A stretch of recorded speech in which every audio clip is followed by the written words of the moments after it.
Welcome, everyone. Today, we're diving into an incredible story that has been whispered among Elvis Presley fans for decades. A night filled with music, tension, and a surprise visit that took everyone by surprise. Picture this. It's a typical evening at Graceland, with the king of rock and roll himself, Elvis Presley, relaxing in his iconic mansion. But what started as a casual gathering of friends and fellow musicians quickly turned into a night to remember. Elvis, known for his charm and cool demeanor, found himself in an unexpected situation that pushed him to the edge. The night took an even more dramatic turn with the arrival of a very famous visitor, someone you won't believe had the audacity to stir the pot at Graceland. Stay tuned as we unravel the events that led to Elvis's surprising outburst and reveal the identity of the visitor who dared to challenge the king in his own castle. Number 8. Setting the scene. It was a warm night in Memphis, the air buzzing with the electric energy that always seemed to surround Graceland, Elvis Presley's legendary home. Graceland, with its stately columns and sprawling lawns, stood as a beacon of rock and roll history, a place where legends were born and stories became myths. Inside, the atmosphere was casual yet vibrant, the living room filled with the echoes of laughter and the soft hum of conversation. This was no ordinary gathering. Among the guests was Sam Phillips, the visionary founder of Sun Records, who discovered Elvis and countless other rock icons. By his side was Jerry Lee Lewis, the wild, frenetic piano prodigy whose talent was matched only by his notorious reputation. Adding to the mix were George Klein, a close friend of Elvis and a well-known radio personality, and Alan Fortas, another member of Elvis's trusted inner circle. And of course, at the heart of it all was Elvis himself, the king of rock and roll, exuding his usual charisma and cool confidence. These were the key players in a night that would soon escalate into a legendary encounter, blending camaraderie, music, and a surprising burst of tension. Number 7. The arrival. On that fateful evening, Sam Phillips and Jerry Lee Lewis were cruising the lively streets of Memphis, the city that had given birth to rock and roll. The night was filled with the promise of adventure as the two icons reminisced about their glory days and plotted new mischief.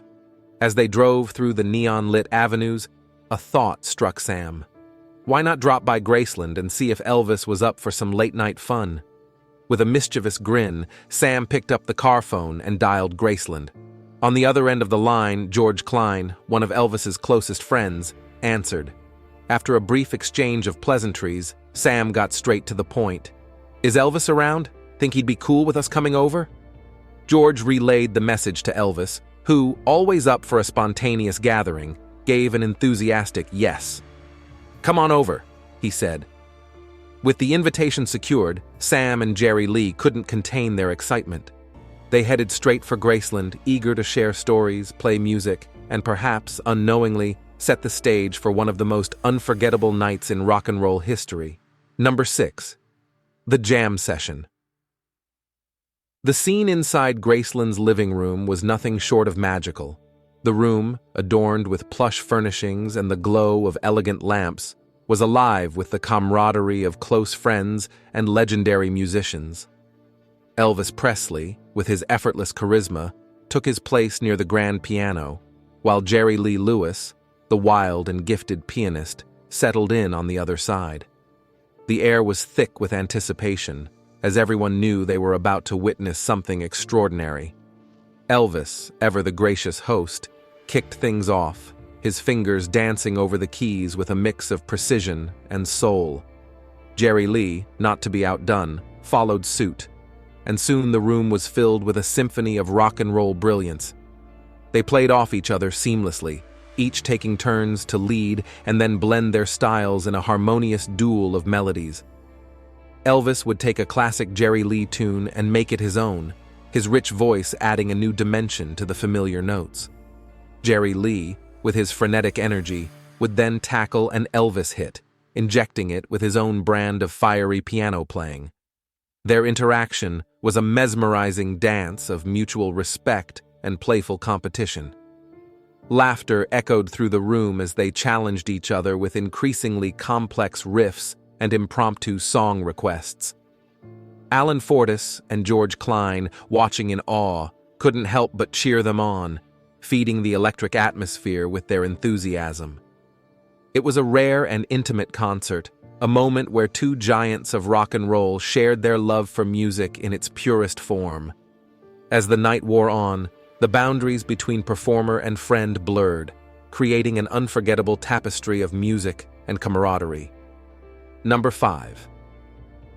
Rising tensions. Jerry Lee Lewis was in his element, his fingers flying over the piano keys with a speed and precision that left everyone in awe. His performance was nothing short of electrifying, each note a testament to his undeniable talent and wild spirit. George Klein and Alan Fortas, sitting nearby, were visibly captivated. They exchanged glances of amazement, their faces lighting up with every dazzling flourish Jerry Lee added to his performance. "Man, can you believe this?" George whispered to Alan, who could only nod in agreement, his eyes never leaving the piano. As the night progressed, the admiration from George and Alan grew more vocal. They couldn't stop praising Jerry Lee, their comments ranging from his unparalleled skill on the piano to his charismatic stage presence. "This is incredible. No one plays like Jerry Lee," Alan exclaimed, clapping enthusiastically. Their excitement was palpable, and they continued to heap praise upon Jerry Lee, seemingly forgetting that they were in the presence of another musical legend. Elvis, usually the epitome of cool confidence, began to feel a twinge of irritation.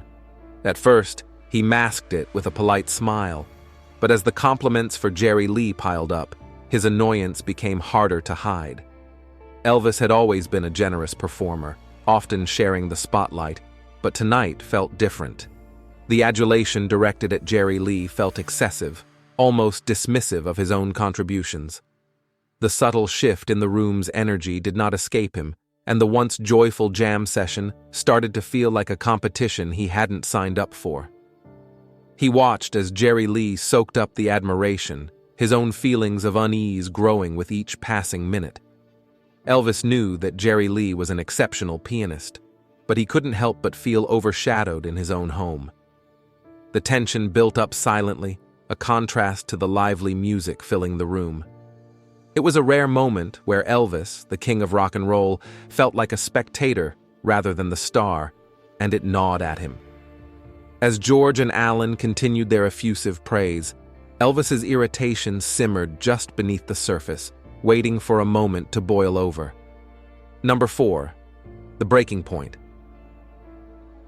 Sensing the rising tension and needing a moment to collect himself, Elvis decided it was time for a break. He stood up from the piano, stretching casually but with a hint of urgency. "How about we take this party to the Memphian Theater?" he suggested, his voice carrying a tone that was both inviting and eager to shift the energy of the night. The Memphian Theater was a favorite haunt of Elvis, a place where he could unwind with his friends, watch movies, and escape the pressures of his celebrity status. Everyone seemed to welcome the idea, their animated chatter reflecting their excitement. However, when Sam Phillips and Jerry Lee Lewis were asked if they wanted to join, they politely declined. "Thanks, Elvis, but I think we'll call it a night here," Sam said, glancing at Jerry Lee, who nodded in agreement. They were content to stay back, perhaps sensing that their presence had already stirred enough excitement and tension. Elvis, masking his disappointment, shrugged and managed a gracious smile. "All right then, suit yourselves," he said, trying to keep the mood light. But as he and his entourage prepared to leave, George Klein and Alan Fortas couldn't help but continue their praise of Jerry Lee. "Man, Jerry, that was one hell of a performance. You're in a league of your own," George remarked, his admiration unabated. The continued adulation grated on Elvis, who was now grappling with his frustration. As they piled into one of his Cadillacs, the atmosphere inside the car was charged with an uncomfortable silence. Elvis's patience was wearing thin, and he finally snapped. "If you guys think he's so great, why don't you go work for him?" he said sharply, his words cutting through the previous joviality. The car fell silent, the weight of Elvis's outburst hanging heavily in the air. George and Alan exchanged uneasy glances, their faces reflecting the sudden shift in the mood. They tried to backtrack, offering placating comments about how Elvis was unparalleled in his own right, but the damage was done. Elvis's irritation was evident, and their attempts to soothe his ego only seemed to irritate him further. For the rest of the drive, the car remained quiet, the excitement of the evening now a distant memory, overshadowed by the king's rare display of temper. Number 3. The silent car ride. The car ride to the Memphian Theater, usually a lively jaunt filled with laughter and banter, was shrouded in an uneasy silence. The city lights of Memphis whizzed past the windows, but inside the Cadillac the mood was anything but bright. Elvis sat in the driver's seat, his jaw set and eyes focused straight ahead, his usual easygoing demeanor replaced by a palpable tension. George Klein and Alan Fortas, usually full of stories and jokes, were now uncharacteristically quiet, aware that they had unknowingly struck a nerve with their earlier praise of Jerry Lee Lewis. The tension in the car was thick, a stark contrast to the vibrant atmosphere of Graceland just moments before. As they drove through the quiet streets, the only sounds were the hum of the engine and the occasional rustle as someone shifted uncomfortably in their seat. George and Alan exchanged nervous glances, sensing that Elvis's irritation was simmering just below the surface, ready to boil over at any moment. Finally, the silence was shattered by Elvis's sharp outburst. "If you guys think he's so great, why don't you go work for him?" he snapped, his voice cutting through the quiet like a knife. The sudden anger in his tone took everyone by surprise, and for a moment, no one knew how to respond. Elvis's frustration had been brewing ever since the impromptu jam session, and now it had finally erupted, exposing the insecurities that even the king of rock and roll couldn't escape. George and Alan, realizing the gravity of the situation, immediately tried to calm things down. "Come on, Elvis. You know we didn't mean it like that," George began, his voice soothing. "Jerry Lee is great, sure, but he's got nothing on you. You're the king, man." Alan nodded vigorously, adding, "Absolutely, Elvis. No one can touch your voice, your style. We were just caught up in the moment." But Elvis was having none of it. "I know what you're trying to do," he muttered, his grip on the steering wheel tightening. The attempts at placation only seemed to fuel his irritation. The rest of the drive continued in strained silence, the earlier camaraderie now replaced by a heavy, uncomfortable quiet. As they approached the Memphian Theater, the tension slowly began to dissipate. But the sting of Elvis's outburst lingered, a reminder of the fragile line between admiration and rivalry even among friends. Number 2. The Climax and Resolution. As the Cadillac finally pulled up to the Memphian Theater, the oppressive silence that had filled the car began to lift, though the tension still lingered in the air. Elvis parked and turned off the engine, sitting for a moment in the quiet before making any move to get out. His friends, George Klein and Alan Fortas, watched him carefully, uncertain of what to expect next. Elvis took a deep breath, as if trying to let go of the irritation that had consumed him during the drive. He glanced at George and Alan, his expression softening slightly.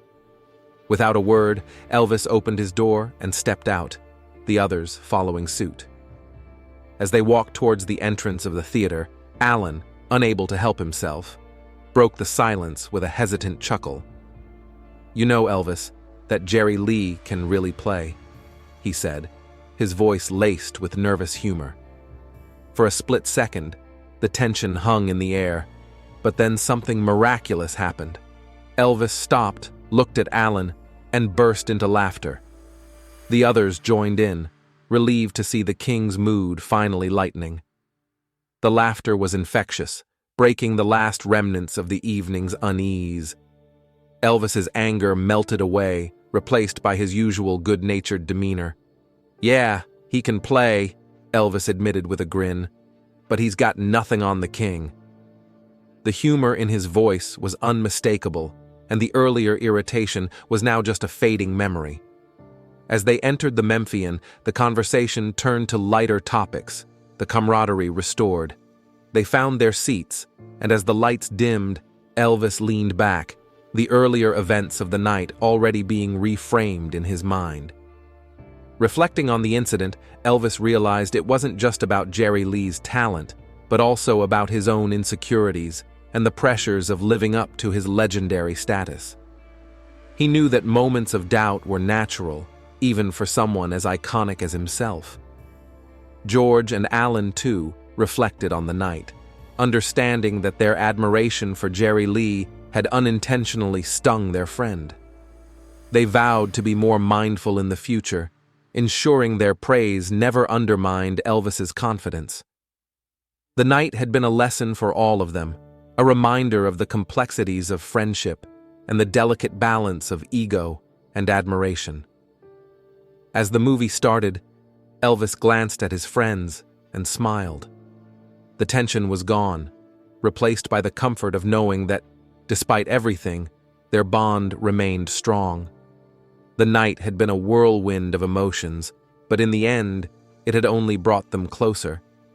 And as the film played on, they all knew they had just added another unforgettable chapter to their storied history with the king of rock and roll. Number 1. The aftermath. Despite the night's tension, it was undeniable that a deep mutual admiration existed between Elvis Presley and Jerry Lee Lewis.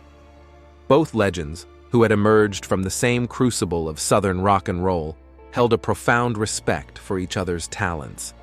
Elvis appreciated Jerry Lee's fiery piano skills and his ability to captivate an audience with his raw energy.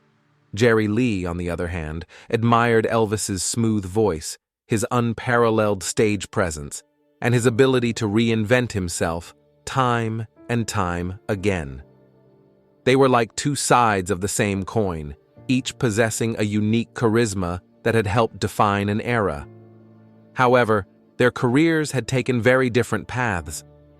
Elvis's career had an enduring arc that saw him rise to unimaginable heights.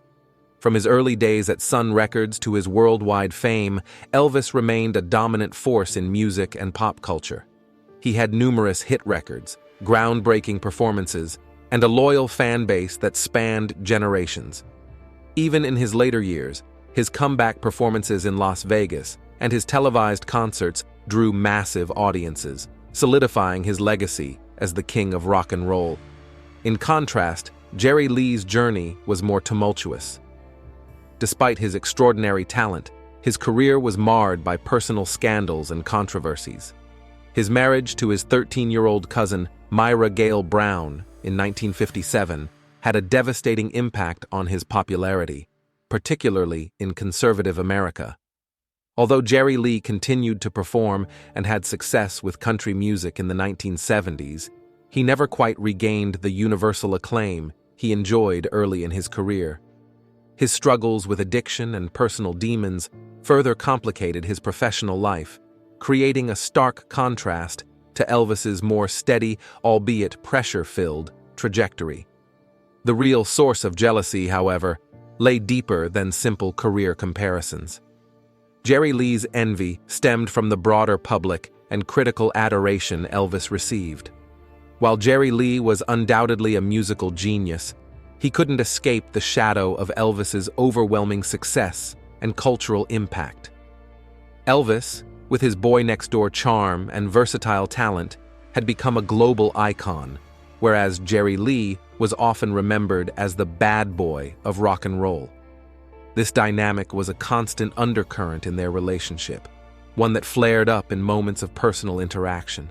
For Elvis, the night's events were a rare display of vulnerability. Despite his massive success, he was not immune to moments of doubt and insecurity, particularly when it came to his peers. The adulation of Jerry Lee in his own home had triggered these feelings, but ultimately, it was a testament to the high regard in which he held Jerry Lee. In the end, the jealousy and tension were part of a complex friendship between two titans of rock and roll, each struggling to find their place in a rapidly changing musical landscape. As the lights dimmed in the Memphian theater, both Elvis and his friends reflected on these dynamics, understanding that their bonds were strengthened not just by their shared successes, but also by their individual struggles and vulnerabilities. The night had shown that even legends have their moments of insecurity, but it also reaffirmed the respect and admiration that underpinned their enduring relationships. In summary, the night at Graceland when Elvis got angry with Jerry Lee Lewis and his friends serves as a fascinating glimpse into the complex dynamics of rock and roll royalty. What began as a casual evening of music and camaraderie turned into a moment of tension and vulnerability, revealing the deep mutual admiration and underlying insecurities between two iconic figures.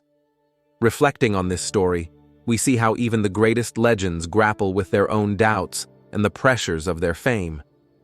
This story invites us to consider the human side of these larger-than-life personalities, reminding us that admiration and jealousy often go hand in hand. Now, we'd love to hear your thoughts. What do you think about this legendary encounter? Share your reflections and insights in the comments below. If you enjoyed this story, don't forget to like, comment, and subscribe to our channel for more fascinating tales from the world of music and beyond. Your support helps us bring you more of the content you love. Thank you for watching,